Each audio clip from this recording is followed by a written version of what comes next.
I think a lot of them can relate.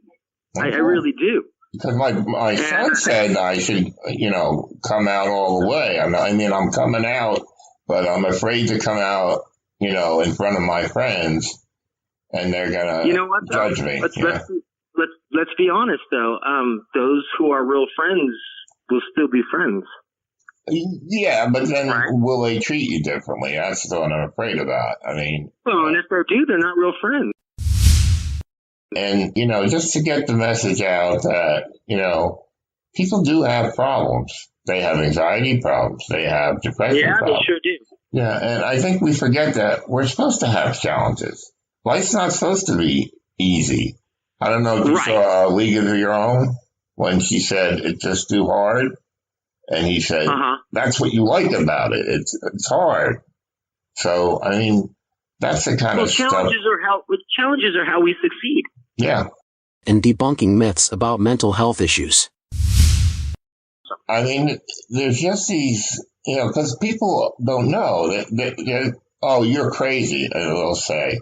But they don't know what mental illness is. It's not you're crazy. Right. I mean, there are some people that they can't bring back, their 12 personalities or something happened to them, but most people can recover.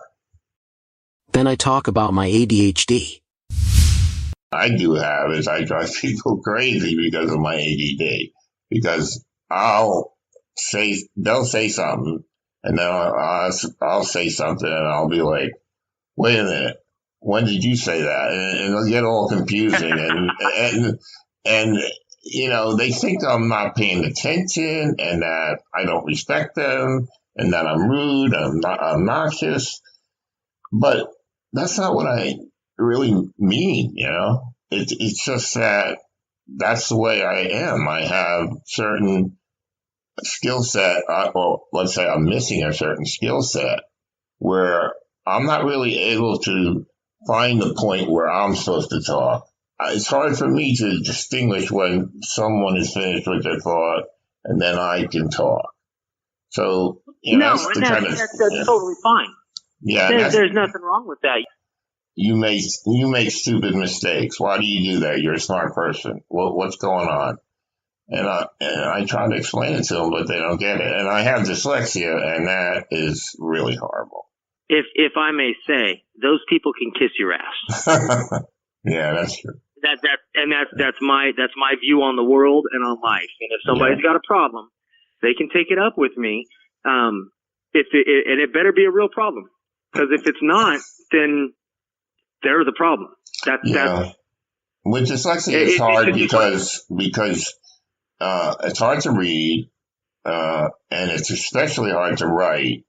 And I write documents. I write good documents, but I have to proofread it like 6 times. So I'm working 6 times harder than the average guy to get my document right, and it's frustrating. And nobody understands that. Yeah, and I'm a super focus because of my ADD. I have super focus, and I'll do something for 2 hours, burn myself out, and then I'll just have to hang out for a while. And at work, they're like, "Why aren't you working? Why aren't you heads down working and keying?" And I'll just tell them, "Look, this is the way I am. I super focus. I get a lot of work done."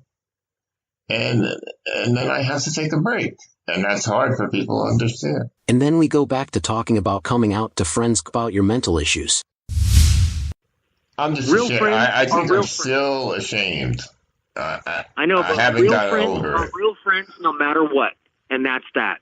Yeah. There's no way around it. I think it's really the risk of losing a friend. I just feel I feel ashamed. And that's what it is. That's what it is. I was just going to say that. I don't think it has to do with your friends. It has to do with you, and you're embarrassed. Not ashamed. You're embarrassed. Embarrassed. That's a better word. Yeah. Well, stop being embarrassed, because you'd be amazed at how many of your friends will tell you, "Oh my God, you know what? I had that same shit happen to me." Then we talk about the rapper known as NF Nathan Forstein, who was the person who inspired me to start the podcast through his mental health transparency. There's an artist called NF. Have you ever heard of him? No, I haven't. He does all mental illness songs. He's a rapper. Never hear that a guy that used to look in the mirror and he goes, "I'm good enough, I'm strong enough, and damn it, people like me." Yeah, I have heard that. Yeah, seriously, that was in a movie, wasn't it? Yeah, he made a movie. Stewart Saves His Family was the name of the movie. It was hilarious. Yeah. I thought, yeah, it was great. Once you find out that you have friends that are like, "Hey, it's okay," a lot of it goes away. So my advice to anybody listening, and my advice to you personally, Bob, is, because I've lived that.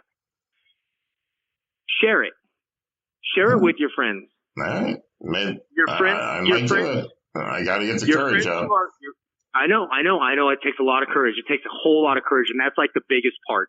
The next interview that was aired was with Brett Stevens talking about his amazing crossover book. Well, this was a big break for me as Brett had a great Facebook following, and combined with the following interview, put me in the top 50 in the England and Japan charts. Here is part of that first interview before I read the book Crossover. I'm pretty anxious to hear more about your new book, Crossover. What's it about? It's a personal memoir about my experiences with bipolar disorder, and it walks the reader through what it's like to go through a manic episode. It starts, in a very kind of dramatic way with a public episode that I had that led me to hospitalization, and then it shows really the development and as I grew up as a child with brothers in a suburban neighborhood. So the simple definition, from what I understand, is it's someone who has multiple manic episodes and I guess experiences those drastic changes in mood. And bipolar 1 is higher ups and downs, whereas bipolar 2 is more of the depression. And I think they get what's called hypomanic, but they don't reach the manic phase where, they're walking on water and thinking these thoughts that are just completely delusional. So that's my experience and what I've been taught. I'm not a medical professional. I'm not a doctor. I didn't know anything about bipolar until I was diagnosed. So that's what I've learned over the last couple of years in this period of recovery, and really, and I'm in a good place right now. So that's what I've learned over that time. And I did something very dangerous. I was anxious, and I was driving on a highway and picking my brother up at the airport, and I missed the exit, and I just turned over the barrier in the middle of the highway because I was just so anxious that I needed to pick him up on time. Wow. Yeah.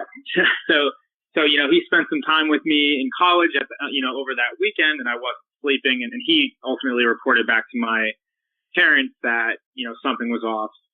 So they took me home, and, basically we're driving to the psych ward, and I'm excited. I think I'm going to some special facility. If you have an attack like I did, or if there's something going on, I mean, did you know enough to go to the hospital? Well, I just learned in mental health first aid, like some of the signs and symptoms. And, if you're having a conversation with someone and you can kind of urge them to go, that's one thing. But I'll be honest, my personal experience was, the first one was my parents took me to the hospital where I thought I was going to become, a scientist's dream, where they were going to study things that I was doing. My second episode, I was dragged into the hospital by 4 police officers, and I was sedated and beat up and then put in the hospital. And the third episode, I was basically yelling at a whole pizza place that they needed to be quiet, and I was taken in that way by cops. So mine had been so dramatic, and like my thoughts on hospitals is the scariest place in the world. And when I'm in there, I have I am trying to escape. I think it's a conspiracy. Everything is about, my illness. But when I get out of the hospital and I get away from it a little bit, that's the only place that I could be. There's nowhere else for me to go and get better than those places. So they're scary. I mean, I was in a straitjacket. My roommate they try to hang themselves. I've met so many people that have tried to commit suicide in those hospitals. Like it's very traumatic.